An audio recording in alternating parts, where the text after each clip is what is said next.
నాతో పాటు మీ బైబిల్ గ్రంథంలను అపోస్తుల కార్యములు 10వ అధ్యాయం బైబిల్ అపోస్తుల కార్యములు 10వ అధ్యాయం తర్వాత ఎవరైనా నాకు వచనాలు చదివి సహాయం చేయాల్సిందిగా కోరుతా ఉన్నాను. మొదటి 2 వచనాలు. ఇటలీ పటాలమనబడిన పటాలములో శతాధిపతి అయిన కొర్నేలి అను భక్తిపరుడొకడు కైసరేలో ఉండెను. అతడు తన ఇంటి వారందరితో కూడా దేవుని యందు భయభక్తులు గలవాడై ఉండి ప్రజలకు బహుధర్మము చేయుచు ఎల్లప్పుడూ దేవునికి ప్రార్థన చేయువాడు. చాలా ప్రార్థన చేసుకుందాం. ప్రేమ నమ్మకమైన మా ప్రియ పరలోకపు తండ్రి, మీ వాక్యపు వెలుగులో మా జీవితాలను తీసుకొని వస్తున్నాం. మీరు మాతో మాట్లాడండి. మీ మాటల కొరకే ఆశపడుతున్నాం. మీ మాటలే మా జీవితాలను ఉజ్జీవింపజేస్తాయి, బ్రతికింపజేస్తుంది, సరిచేస్తుంది, ఖండిస్తుంది, ప్రోత్సహిస్తుంది. కనుక మీ వాక్యం కొరకు ఎదురు చూస్తున్నాం. మీ సేవకుని మీ సిలువ చాటున మరుగుపరిచి మీరే మీ వాక్యమును మాకు పంచి ఇచ్చి తృప్తిపరచమని, వాక్యాన్ని అడ్డగిస్తున్న ప్రతి దుష్టుని క్రియలన్నిటినీ లయం చేయమని యేసయ్య నామమున ప్రార్థించి వేడుకుంటున్నాము తండ్రి. ఆమేన్.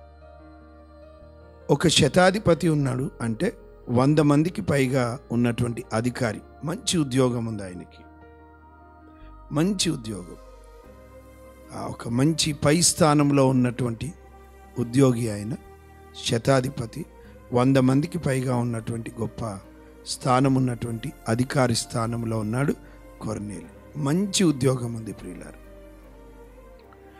తన జీవితంలో కొన్ని అద్భుతమైన విషయాలు మనం నేర్చుకొని త్వరగా మనం ముగించుకుందాం.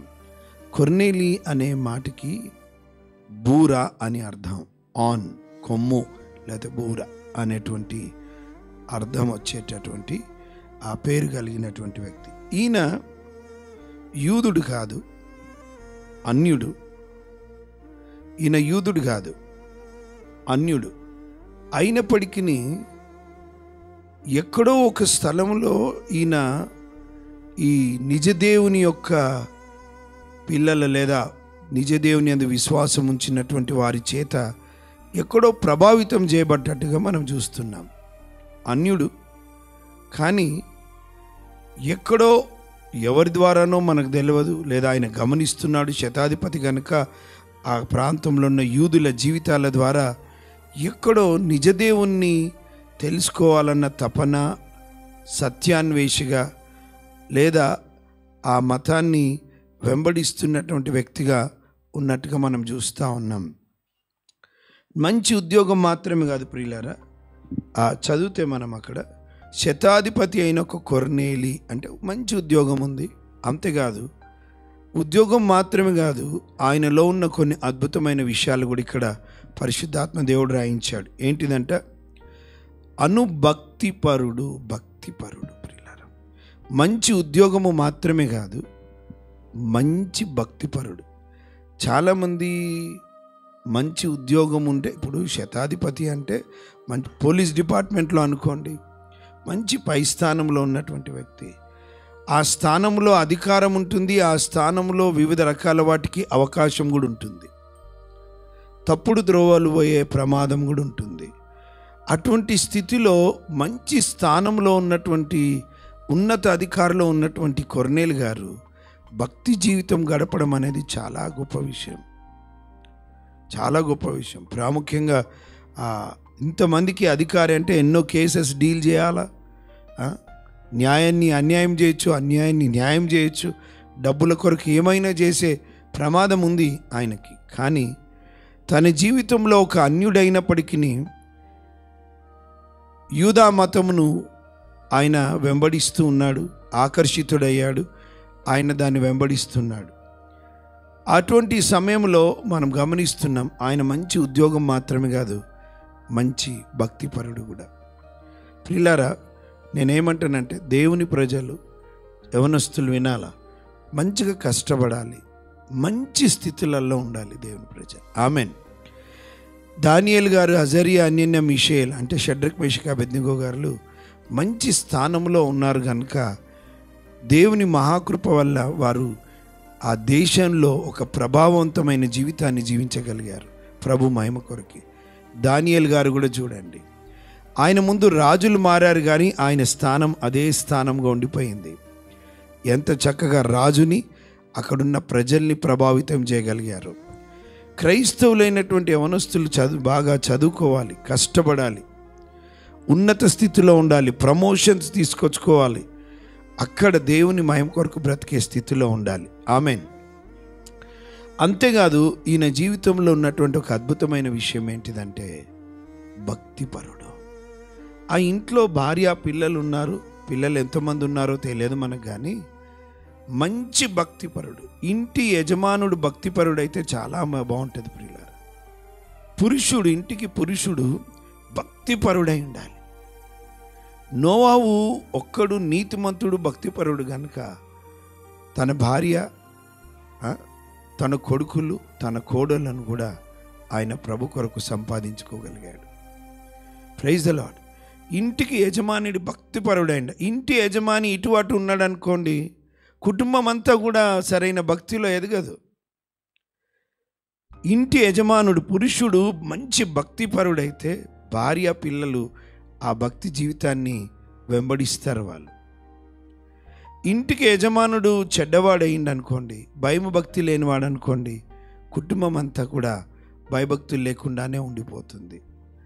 ఆకాను చూడండి, ఆకాను భక్తిపరుడిగా ఉండాల్సినటువంటి వ్యక్తి ఒక దొంగ స్థానంలోకి వచ్చాడు.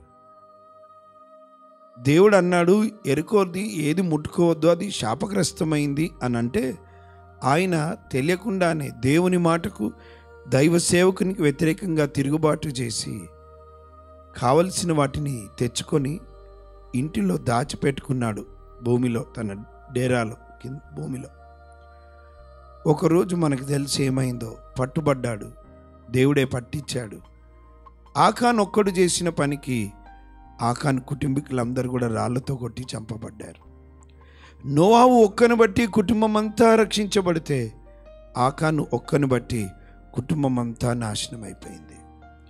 ఎందుకు చెప్తున్నానంటే కుటుంబంలో యజమానుడు సరైన వ్యక్తి అయితే, లేదా భర్త సరైన వ్యక్తి అయితే, తండ్రి సరైన వ్యక్తి, దేవుడంటే భయం కలిగి భక్తి కలిగి ఉన్నటువంటి వ్యక్తి అయితే ఆ కుటుంబం అంతా ఆశీర్వాదకరంగా ఉంటుంది. ఆమెన్. ఈయన మంచి ఉద్యోగి, మంచి భక్తిపరుడు. మనం నేర్చుకోవాలి ఆయన నుండి కూడా. ఈరోజు మన జీవితంలో వ్యక్తిగతంగా భక్తిపరులుగా బ్రతుకుతున్నామా, భక్తిహీనులుగా బ్రతుకుతున్నామా అన్నది స్వపరీక్ష చేసుకోవాలి. రెండవది, ఆయన భక్తిపరుడు మాత్రమే కాదు, మూడవది ఏంటిదంటే ఆయన చదవాల. మొదటిది మంచి ఉద్యోగి, రెండవది మంచి భక్తిపరుడు. అతడు తన ఇంటి వారందరితో కూడా దేవుని యందు భయభక్తులు గలవాడై ఉండి, ఇంటి వారందరికీ కూడా భయభక్తులు నేర్పించింది ప్రియులారా. ఆయన భక్తిపరుడు మాత్రమే కాదు, తన భార్య తన పిల్లలందరికీ కూడా దేవుడందలి భయము భక్తుల్లో అలా పెంచుతూ వచ్చాడు. ఎంత అద్భుతమైన విషయం ఇది. కుటుంబ యజమాని భక్తిపరుడైతే కుటుంబీకులందరూ ఎట్లాగా చక్కగా దేవుని భయం భక్తులు ఎదుగుతారో ఆలోచించండి. తన కుటుంబీకులందరితో కూడా ఆస్తిపాస్తుల్లో పెరిగాడా, దానికన్నా అద్భుతమైన ఉన్నతమైన విషయంలో తన కుటుంబీకులందరితో కూడా ఎట్లున్నాడంటున్నానా, చదువుతాడా? అతడు తన ఇంటి వారందరితో కూడా దేవుని యందు భయభక్తులు గలవాడై ఉండి. ఎంత చక్కని స్టేట్మెంట్స్ ఆయన గురించి రాయబడింది, పరిశుద్ధాత్మ దేవుడు రాయించాడు. అన్యుడీనా ప్రియులారా, కొన్నిసార్లు అన్యుల్లోంచి కూడా మనం అద్భుతమైన విషయాలు నేర్చుకోవచ్చు, తప్పేం లేదు. కొంతమంది అన్యులలో కూడా లంచం తీసుకోరు అధికారులు, చాలా ఖచ్చితంగా బ్రతుకుతారు. ఇంకొక వైపు అదే ఆఫీసులో ఉన్న క్రైస్తవుడు తీసుకునే ప్రమాదం ఉంది. అటువంటి వాళ్ళు ఉంటారు. ఇప్పుడు అన్యుల నుంచి నేర్చుకోవచ్చు మనం, తను నీతిగా బ్రతుకుతున్నటువంటి విషయాన్ని బట్టి. ఇప్పుడు ఈయన మంచి ఉద్యోగం మాత్రమే కాదు, భక్తిపరుడు మాత్రమే కాదు, తన కుటుంబీకులందరికీ కూడా దేవుని అందలి భయభక్తుల్లో నడిపించినటువంటి వ్యక్తి. ఈరోజు మనం ఈ సంగతి తెలుసుకోవాలా. పురుషులంగా మన మీద గొప్ప బాధ్యత, భారం మోపబడింది. ఏంటిదంటే మనము దేవుని భక్తిలో, భయములో ఎదిగితే భార్య పిల్లల్ని కూడా అదే భయభక్తిలో పెంచాల్సిన బాధ్యత పురుషులైన మనందరి మీద ఉంది. ఆమెన్. ఎందుకంటే పిల్లలు తండ్రికి కొంచెం భయపడతారు కదా. మెయిన్ మనం ఎక్కడ మన పిల్లల్ని ప్రభావితం చేయొచ్చు అంటే మన కుటుంబంలో కుటుంబ ప్రార్థన కలిగి ఉండాలి. పొద్దున్న లేవగానే బిజీ లైఫ్, పిల్లలు వెళ్ళిపోతారు, భార్య ఉద్యోగం, భర్త ఉద్యోగం. సాయంత్రం రాగానే ఎక్కడ మన భక్తి జీవితాన్ని, వాళ్ళ భక్తి జీవితాన్ని కూడా పెంపొందించాలి అంటే కుటుంబ ప్రార్థన ఉంటాయి ప్రియులారా.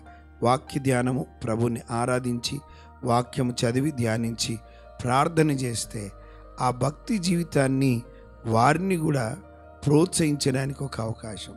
ఇప్పుడు పాత పాటలు ఉండేవి, మా నాన్నగారు పాత పాటలు పాడేవారు ఎప్పుడు ఇంట్లో కుటుంబ ప్రార్థనలో. ఆ పాటలన్నీ నాకు పాస్ అయినాయి భక్తి జీవితం. ఇప్పుడు ఎన్నో పాటలు ఉన్నాయి మన పిల్లలకి, మనకు వచ్చిన పాటలు ఇప్పుడు లేవు, రావు. మన భక్తిని లేదా పాత అద్భుతమైన పాటల్ని వారికి మనం అందించే చోటు, అద్భుతమైన చోటు ఏంటిదంటే కుటుంబ ప్రార్థన. It's a family altar, family prayer. So కనుక అదొక, దయచేసి కుటుంబ ప్రార్థనని ఎన్నడూ నిర్లక్ష్యం చేయొద్దు. కొద్ది టైం అయినా, ఒక అరగంట టైం చాలు, ఒక పాట పాడి క్రమంగా ఒక వాక్యాన్ని ధ్యానించి ప్రార్థన ప్రతిరోజు ఒక్కొక్కరు చేస్తే ప్రియులారా, మన పిల్లల్ని దేవుడు ప్రభావితం చేస్తాడు. వారు దేవుని భయము, భక్తుల్లో ఎదుగుతారు, ఉన్నత స్థితిలో ఉంటారు. ప్రభుకి మహిమ కలుగును గాక. ఈయన మంచి ఉద్యోగంలో ఉన్నాడు, అంతేకాదు మంచి భక్తి జీవితం గడుపుతున్నాడు. తను భక్తి జీవితం గడపడం మాత్రమే కాదు, తన కుటుంబీకులందరికీ దేవుని యందలి భయం, భక్తిని నేర్పించినటువంటి వ్యక్తి. అంతేకాదు, అక్కడ చూస్తే ఆయనలో ఇంకా కొన్ని అద్భుతమైన విషయాలు. ప్రజలకు బహుధర్మము చేయుచు, మంచి ధర్మం చేసేవాడంట. ధర్మం అంటే ఏంటిది? సహాయం చేసేవాడు. ఇతరులకు ఎప్పుడు సహాయం చేసే, అవసరతలో ఉన్నటువంటి వారికి సహాయం చేసేటటువంటి వాడు. ఇలా మొన్న ఇట్లా వెళ్తున్నాము ఖమ్మంకి, వరదతో నష్టపోయినటువంటి వారి జీవితాలను ప్రభు పేరున కొంత సాయం అన్న చేద్దామన్నప్పుడు ఒక అమ్మ, విధవరాలు, ఆవిడ చాలా బీద విధవరాలు. ఆమె దాదాపుగా, అయ్యా నా దగ్గర చీరలు ఉన్నాయి కొత్తవి, నేను వాడని అని 6 చీరలు తెచ్చి ఇచ్చిందండి. చాలా బాగున్నాయి ఆ చీరలు. 6 చీరలు తెచ్చి, ఇది మీరు అక్కడ మీకు ఉన్నాయా అంటే పర్లే, కానీ అక్కడ అస్సలు లేకుండా ఉన్నారు కదా అని 6 చీరలు తీసుకొని, ఎంత ఆశ్చర్యం! ధర్మం చేయడం, సహాయం చేయడం, అవసరతలు ఉన్న వారికి మీరందరూ చేశారు. బట్టలే కాదు, కొంతమంది మీ ధనాన్ని ఇచ్చారు. దాన్ని అందరిని బట్టి, వాటన్నిటిని బట్టి కూడా దేవునికి మహిమ చెల్లిస్తున్నారు. కొంతమంది ఇయ్యలేని స్థితిలో ఉండొచ్చు, ప్రభు అర్థం చేసుకుంటాడు. వారు ప్రార్థించినారు, వారిని బట్టి కూడా వందనాలు. Praise the lord. కొర్నేలి గారు మంచి ఉద్యోగంలో ఉన్నాడు. కొర్నేలి గారి జీవితంలో భక్తిపరుడు, కుటుంబం అంతటితో భయభక్తులు కలిగినటువంటి వాడు. అంతేకాదు, ఇంకొక అద్భుతమైన క్వాలిటీ ఉంది ఈయనలో. ఎట్లాంటి ధర్మం అంట నాన్న? బహుధర్మము. మామూలు ధర్మం కాదు, చాలా ధర్మం చేసేవాడు. అంటే అవసరతలో ఉన్న వారికి సహాయం చేసేవాడు.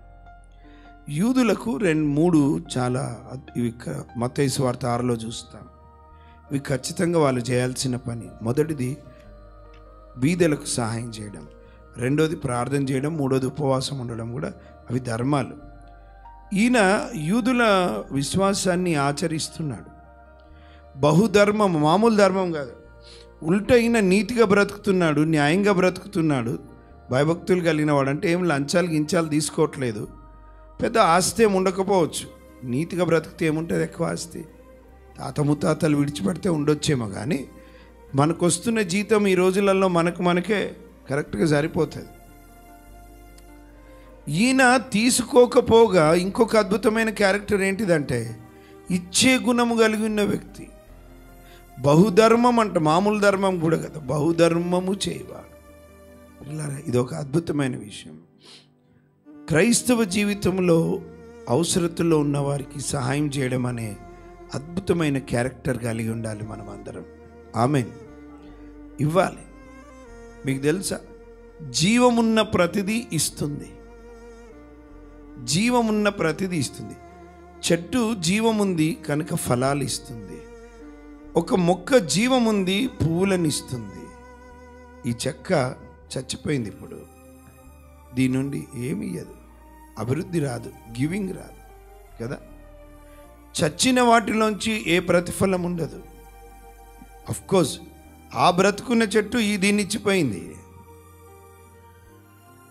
Every living thing will give something. జీవమున్న ప్రతిదీ ఇవ్వడానికి.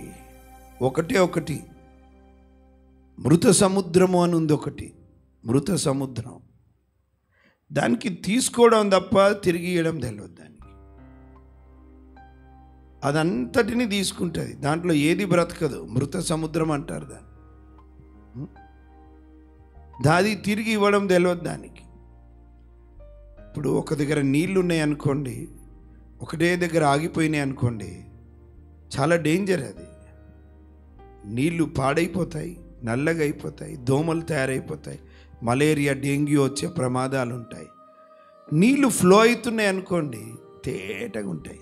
ఎక్కడైతే నీళ్లు పారుతాయో అక్కడ చాలా క్లీన్గా ఉంటాయి. ప్రియులారా, మన జీవితంలో ఉన్నదంతా ఇచ్చేయమని నేను అనట్లేదు. ఉన్న దాంట్లో కొంత ఎప్పుడు సహాయం చేయడానికి కొంత దాచిపెట్టాలి. దేవుడికి ఇవ్వడానికి, మన అవసరతలు తీర్చుకోవాలి. కొంతనన్న అవసరతలో ఉన్నప్పుడు వారి కొరకు ప్రార్థించడము మాత్రమే కాదు, మన గుప్పిల్లి విప్పి వారిని ప్రభు పేరిట ఆదరించడానికి ఎప్పుడు సిద్ధంగా ఉండాలి.